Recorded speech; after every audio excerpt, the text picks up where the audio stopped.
Accidentally discovering that my parents left all their inheritance to my sister, I stopped paying their bills. A month later, my mom called. "Sweetheart, we got the utilities bill." I answered, surprising everyone. Before we continue, can you tell me from which country you are watching the video? Enjoy listening. Claire, as usual, was standing at the kitchen table, distracted, looking at the numbers on her laptop screen. Paying the bills for her parents' apartment was a routine task she had been performing every month for many years: electricity, gas, water, internet. Without her, Helen and David simply seemed unable to manage. She sighed. It wasn't that it was difficult for her, but sometimes it felt like she was a workhorse pulling the entire family along. Her younger sister, Lily, was most likely choosing a new outfit for a party or discussing the latest gossip with friends. Lily lived in a different world, a carefree world where bills paid themselves and problems solved themselves. Claire didn't envy her. She just sometimes wished for a bit more appreciation. Helen, her mother, often told Lily, "You need more freedom. You're a creative person. And you, Claire, are practical. You'll always find a way." And Claire always did. She was an accountant, managed the household, and often helped her parents. Meanwhile, Lily indulged in creativity, as Helen put it, cycling through one hobby after another, from photography courses to dance lessons. Of course, funded mostly by Claire. That day, after work and all her concerns, Claire decided to drop by her parents. She bought their favorite cake and a bottle of good wine. She didn't want anything fancy, just to sit with them, have a heartfelt conversation, and feel like a part of the family, not just a resource provider. When she entered the apartment, Helen was bustling in the kitchen, and David sat in his armchair watching sports on TV, as usual. "My dear Claire, come in." Helen greeted her warmly. "How nice that you stopped by." David looked away from the screen. "You're late today? Working late, huh?" Claire nodded. "You know how it is." The evening passed as usual. They drank tea with cake and discussed the news. David grumbled about politicians, while Helen chatted about Lily's neighbors, who, Claire suspected, probably didn't even bother with her. But of course, Lily was the center of attention. After tea, Claire offered to help her mom with the cleaning. Helen agreed, and they went to sort through the old storage room. Claire hated this task. It was dusty and cramped, but Helen always insisted on preserving memories. Among old photographs, yellowing letters, and trinkets no one used, Claire noticed a small envelope marked Will. Her heart skipped. She knew it was wrong, but curiosity tightened its grip. She opened the envelope and unfolded the paper inside. Her pulse quickened. The will was simple and clear, but devastating. All of Helen and David's assets, including the apartment, the summer house, and the bank accounts, were to pass into the sole ownership of Lily. Her hands trembled. A wave of betrayal, pain, and disbelief crashed over her. How could they do this to her? The daughter who kept them afloat, the one who carried every burden in silence? Claire stared at the document, unable to breathe, then folded it and slipped it quietly into her pocket. Helen entered the room again. "What did you find, Claire?" she asked casually. Claire turned, forcing a neutral tone. "Nothing special, Mom," she replied. "Just some old photographs." She spent the rest of the evening in a haze, trying to smile and keep the conversation going, but inside, everything was boiling. She felt betrayed, deceived, and utterly alone. When it was time to leave, Helen hugged her goodbye. "Thank you for coming, sweetheart," she said. "It's always so nice to have you here." Claire nodded silently, afraid that if she said a word, the truth would come pouring out. At that moment, she made a decision. No more bills, no more medications, no more help at home. Let Lily, the chosen one, the golden heir, take care of her parents now. At home, Claire picked up the phone and called her best friend. "Grace, I need to talk to you," she said, barely holding back tears. "It's really bad." "What happened, Claire?" Grace asked, instantly concerned. "Is it your parents?" "Everything's fine with my parents. Claire replied bitterly. But I'm the one who's not okay. I need you to listen. Grace arrived within 30 minutes. Claire poured out everything, no detail spared. Grace sat quietly, listening, occasionally pulling Claire into a comforting hug. When Claire finished, Grace finally spoke, her voice low. Claire, I don't know what to say. That's just awful. I know, Claire murmured. I just don't understand how they could do that to me. They made a mistake, Grace said firmly. But that doesn't mean you have to carry it. You deserve your own life, your own happiness. I know, Claire repeated. And I've decided, I'm done. I won't be silent anymore. I won't keep sacrificing for people who don't see my worth. Good, Grace said with conviction. You're strong, Claire. Thank you, Claire whispered. You've always been there for me. Of course, Grace smiled. What else would I do? We're friends. Claire knew this was just the beginning. A hard chapter lay ahead, but the first step had already been taken.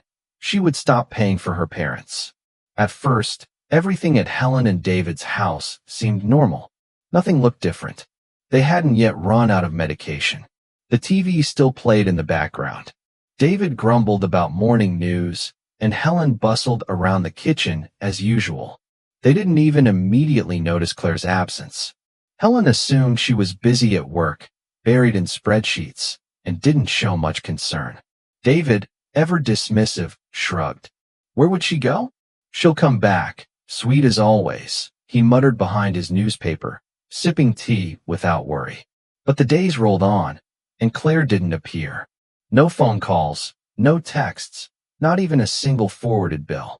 Helen's initial calm turned to restlessness. She dialed Claire's number several times. No answer. Eventually, in growing concern, she reached out to Grace. Maybe she'll tell me something, Helen muttered as she pressed call. Grace, hello, this is Helen Morgan, Claire's mom. How are you? She began, her tone syrupy sweet. Hello, Helen Morgan, Grace replied coolly. We're fine. And you? I'm worried. Claire hasn't called or come by. Has she said anything to you? Of course, Grace said. Claire's just very busy right now. A lot's going on. Is something wrong? Did we upset her?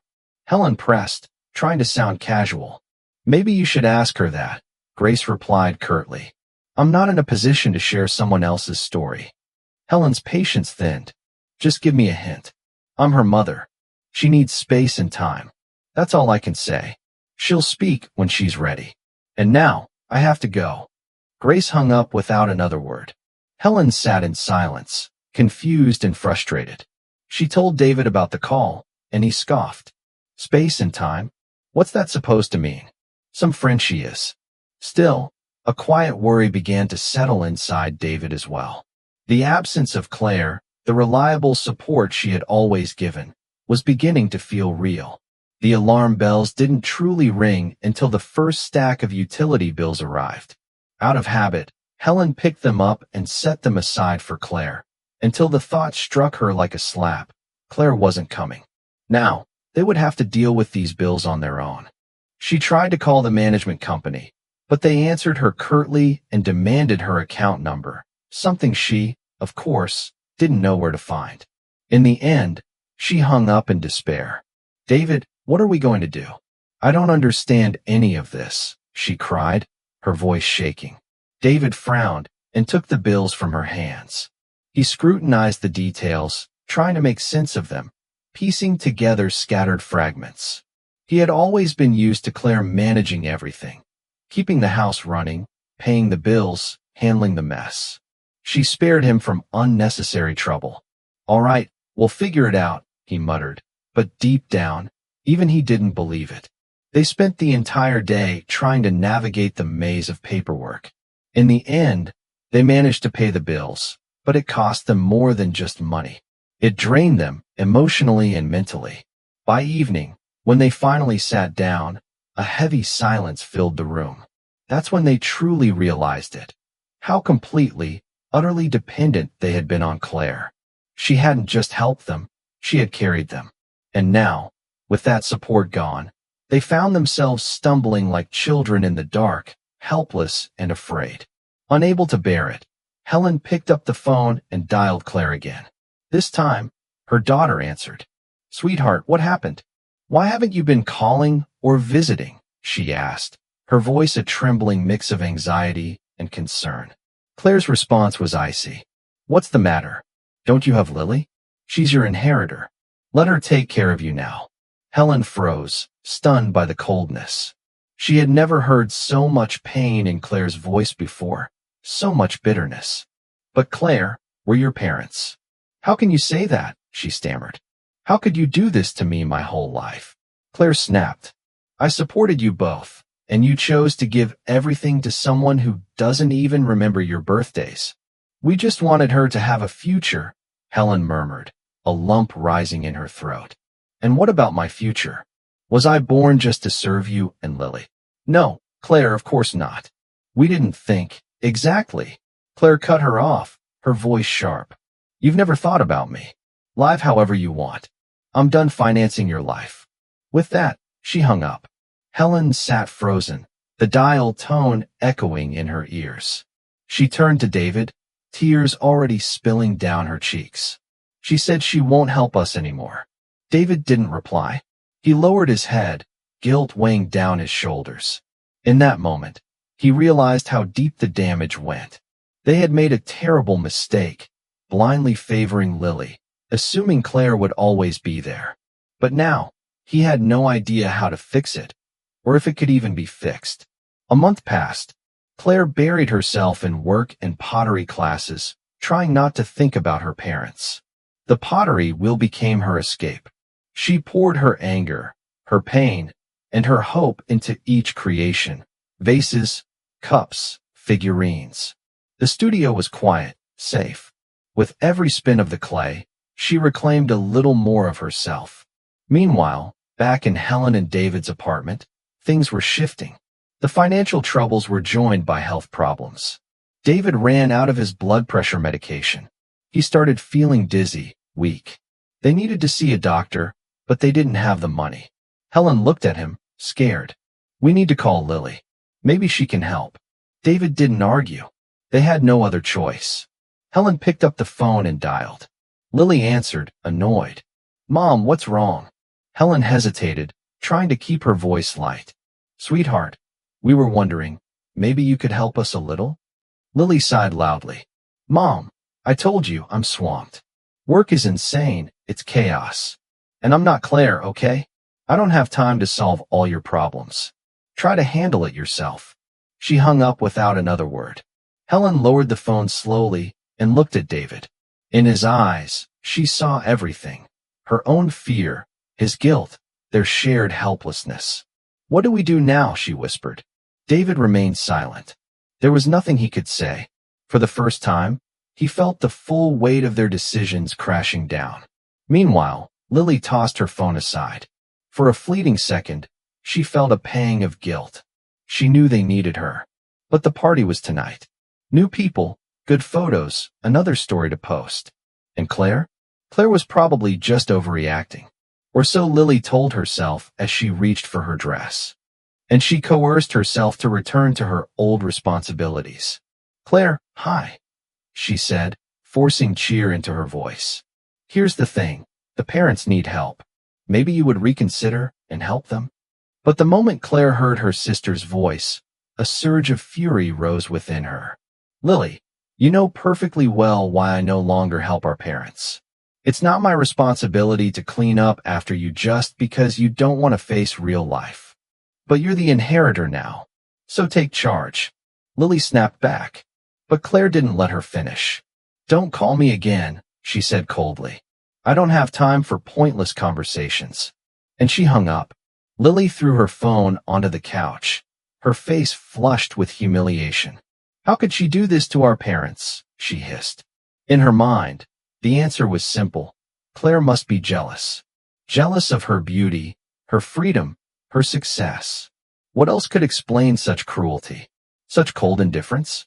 Their parents tried to reach out. Helen called again and again, trying to start a conversation, but Claire kept her distance. She answered vaguely, claiming she was busy or too tired. She didn't want to explain anything, not yet. The pain was too raw, and she was afraid that if she spoke, it would all come spilling out. Claire, what's wrong with you?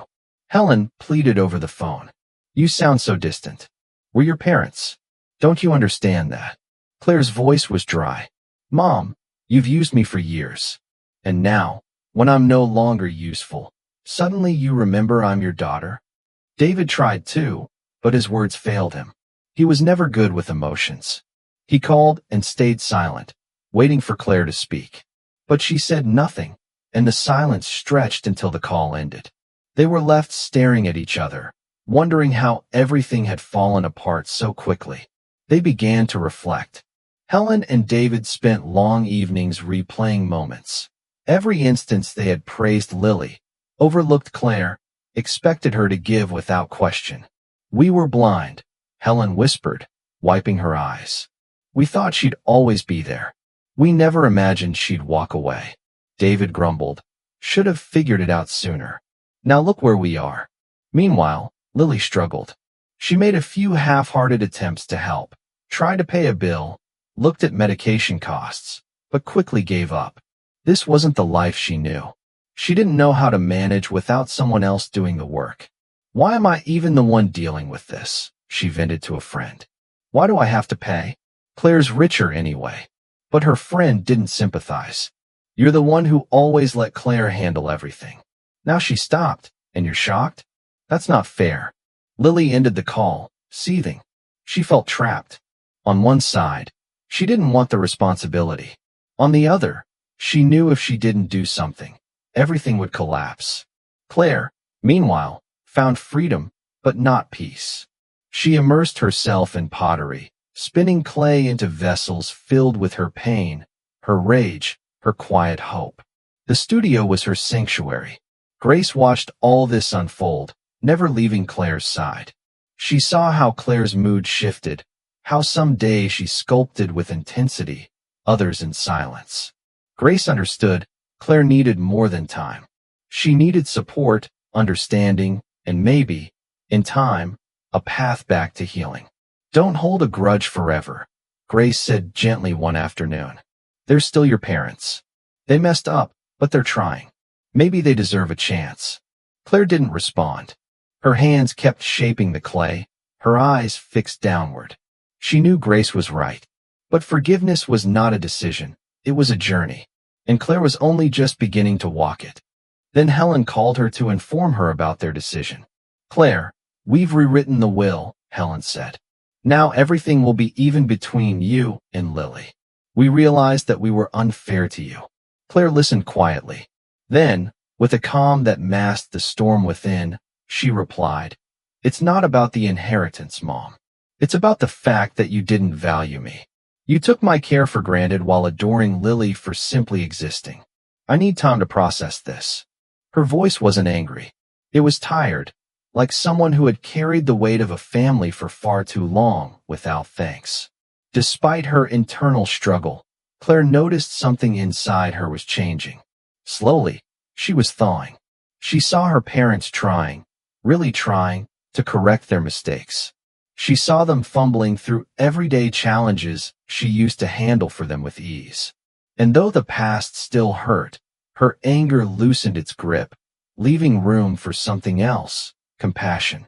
Then one evening, while shaping clay into a vase, her phone rang. It was Lily. Her voice trembled, uncharacteristically nervous. Claire, she said, Dad is unwell. He needs emergency surgery, and we don't have the money. Please help. Claire froze. Her hands, still wet with clay, tightened around the sculpture she was molding. She had known about David's heart condition, but not like this. What happened? She asked, keeping her tone steady. Lily explained. Heart attack, urgent surgery, high cost. Mom is panicking, she added. I've tried to find the money, but I'm getting nowhere. Please, Claire, help us. Claire sat in silence. Her mind raced. She could refuse, and her father might die. Or she could help, and risk being dragged back into the cycle of being used. I'll think about it, she said at last. Then she hung up. Inside her, two forces clashed. The resentment built from years of being overlooked, and the love she still felt for her father. In the end, love won. Claire made her decision. She picked up the phone and called Lily. "I'll help," she said. Lily burst into relieved tears, thanking her repeatedly. Claire wasted no time. She called friends, former colleagues, people she hadn't spoken to in years. She asked for help, explained the situation, swallowed her pride. And somehow, bit by bit, they raised the money. David underwent surgery. It was successful. He survived. When Claire visited him in the hospital, he was asleep, pale but alive. Helen was there too. She looked at Claire, and then without a word, walked forward and embraced her. "Thank you," she whispered through her tears. "You saved his life. We'll never forget this." Claire nodded but remained composed. "I appreciate that, Mom," she said. "But I can't go back to how things were. I'm not the family's bank. I want to live my life.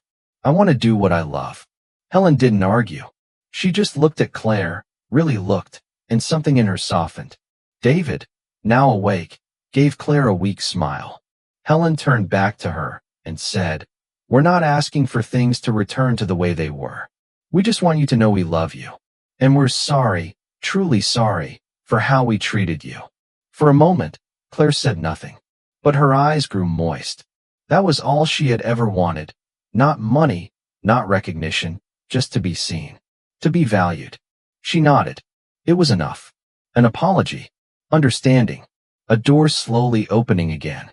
And in that quiet moment, Claire realized something profound. Family isn't just about blood. It's about mutual care, support, recognition. She also understood that forgiveness doesn't mean forgetting, it means healing, letting go, moving forward. And that was exactly what she intended to do.